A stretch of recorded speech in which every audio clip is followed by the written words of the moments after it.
Let's move on to Indiana Governor Mike Pence making news last night. Maybe he was overshadowed by Ted Cruz, but let's talk. You know what? Here's what we're going to talk about, because I'm interested in this story. The PC police, Kat Timpf, pay attention, are out in force in Cleveland during the Republican National Convention, of course. Case Western Reserve is a university that's close by, and they are providing a safe space and counseling for students who are upset about the RNC, upset about the Republican convention being here, and the decision to house officers on campus who are guarding this event. Now, some folks responding on the university's Facebook page, writing, quote, "This is what happens when you don't spank your kids and you force them to develop a backbone." Another person writes, "Good luck in the real world with that, snowflakes." Kat Timpf. Yeah, that's the thing. So they need a safe space because there's like Republicans.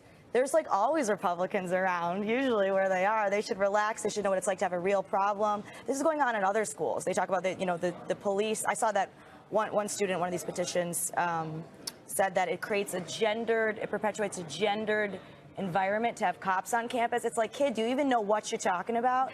Like, what do you do? What do you know what words mean? Or are you just like constantly picking from all these like buzzwords that you and your little buddies always use with your like backpacks on, and you just use those for any event? And you're like, hey, cops bad, throw those in there. All right, white people bad, throw those in there. I don't know what it is. They should study something that's real, because you know what? Reality is reality, whether you choose to live there or not. I'm a big fan of living there. I think it's really the only way to go. Here's the idiocy of the whole thing, is that this school cost, including tuition and room and board, about $250,000 to attend to over a 4-year period, assuming that you can graduate in 4 years. Yeah. So somebody, whether you took out loans or you've hit your parents up for the coin, somebody is paying that kind of money for that nonsense. Protect you from Republicans. Yeah, and, you know, to have your child ask for a safe space. The entire world is an unsafe space. Correct. Yes. You walk out the door, you could be, God forbid, hit by a bus. The world is an unsafe or space. A Republican. We hear these stories and we all kind of laugh about it.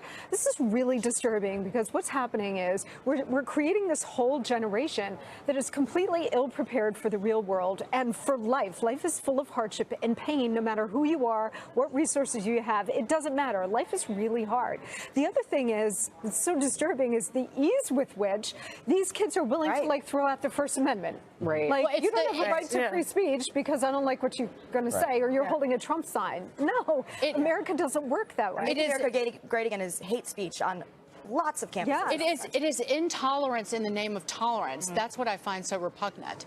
And quite frankly, Hillary Clinton talked about one of the first things that she would do is overturn Citizens United. So she essentially is promising to attack the First Amendment, because they're going to crack down on political speech that they don't agree with. And it's the same, again, it's a continuation of what's happening on college campuses. Well, yeah, I mean, look, life's tough. Get a helmet, right? But no, I think the only positive thing that stems from this is the fact, as political operatives, a lot of the, quote unquote leaders of some of these movements on various college campuses are the ones who are going to be out there running political campaigns for the left. And they're going to be very easy to defeat, because if they're this, much of sissies, then, I can't wait to see them out on the battlefield of the political. If you walk around with a helmet on, though, people make fun of you more. Have you tried that, Kat? Have you done that? Yeah, she has. Speaking from experience. But it's stupefying. Well, I just think it's a missed opportunity for the school, right? I mean, they've got the Republican National Convention in their backyard. That's a great opportunity for all of these students to learn about the American political process. And instead, they're sort of hunkering down on campus and trying to protect the kids from what's happening here.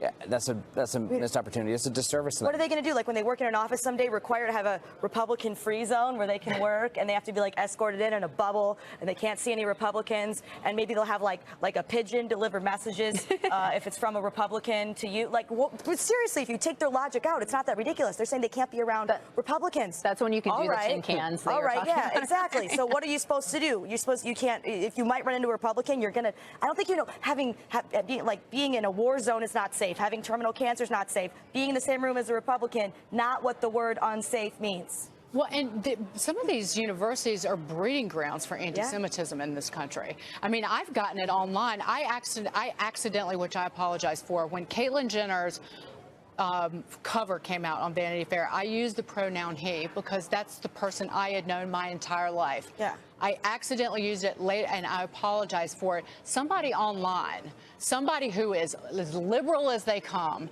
said that they needed to reopen Auschwitz to gas and incinerate me. Well, Khloe Kardashian has used the pronoun he as Right, well. but again, that is preaching tolerance, but showing nothing but intolerance. Right. That's what I find so And that's repugnant what's going about on this. across our college campuses. I mean, Kat knows, right? You speak on Because they college make it campuses. okay. Yeah. These are hotbeds for this kind of activity. I mean, it's always been hotbeds for liberal academics and so on, but now they've taken it so far, they've so far advanced it that they're willing to throw the First Amendment out the window. Sometimes there are these sort of guys who go out, you know, and they have like a fake petition that says, will you sign this? And it's an elimination of the First Amendment. And these kids are signing it. They don't even know what they're talking about or what they're doing and how dangerous that is. Because there's in these bubbles where you're not allowed in the bubble if you disagree. So how would you ever learn anything? So like you were saying, they're just going to be very dumb. They're just gonna come out of it very dumb. No, but the idiocy is that you pay $250,000 to be an ignorant bigot. Right. I've said that on Outnumbered Force. I'm rehashing. And how do you go into the workforce after? Because you're going to have to deal with people that don't necessarily agree with you, as Pat was pointing out earlier.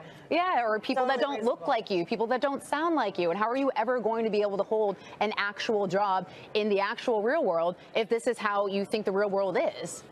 My female boss called me sweetie. Yeah. Oh my gosh, I'm so oh my offended. God, I need to take a day off from work to recover. A lot of these kids will just quit. Well, I'll just go find another job, or I'll just live go off the government. backpack around Europe. No, they'll and that's protest you know, it. my life. They'll be in Burning Public Park flags. Square and burning flags. Exactly. What's the problem, man? They'll be protesting political. I don't get paid for this.